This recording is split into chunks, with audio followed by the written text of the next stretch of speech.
সারাদিন বাচ্চা নিয়ে কাজ করি, তো এই জন্য অনেক সময় ভিডিও দেওয়া হয় না। আবার কারেন্ট ছিল না, আজকে ভিডিও দিতে পারি নাই। নেটও ছিল না, আমার মোবাইলে ভিডিও ছিল না।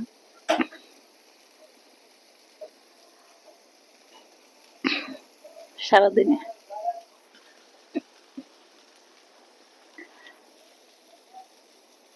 সারাদিনে কাজ করে সময় পাওয়া যায় না ভিডিও ছাড়া। তারপরেও একটুখানি সময় বাইর করে ভিডিও করা।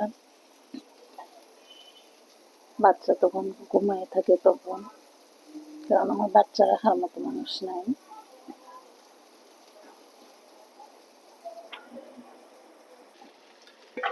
আমার মতো যারা যারা একাই বাচ্চা মানুষ করেন, তারা কমেন্ট বক্সে জানাবেন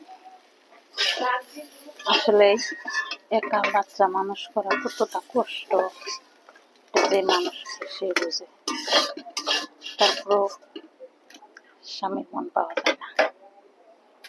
অনেক সময় অনেক কথা বলে বলে বসে থাকে, অফিস থেকে আসে, সারাদিন কি করো, কি কাজটা করো, এই সমস্ত কথা শুনতে হয়।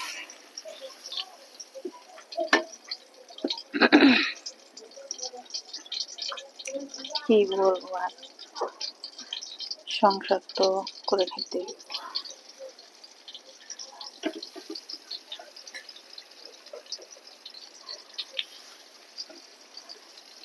সংসারে অনেক চেষ্টা করি আমরা মহিলারা সংসারটা টিকিয়ে রাখার জন্য, কিন্তু যখন সংসারের মধ্যে তৃতীয় ব্যক্তি ঢুকে পড়ে তখনই সংসারের সমস্যা। তৃতীয় ব্যক্তি যখন কথা বলে,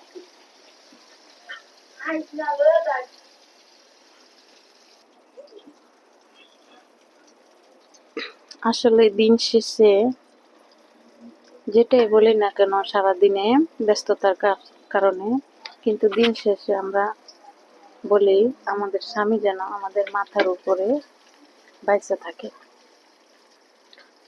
স্বামী হচ্ছে এমন একটা জিনিস, আমরা বাঙালি নারীরা স্বামীর কখনো বলতে পারি না।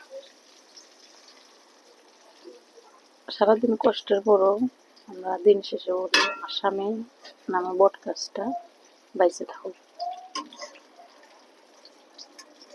অনেক কষ্ট করি, সেও অনেক কষ্ট করে সংসারের জন্য।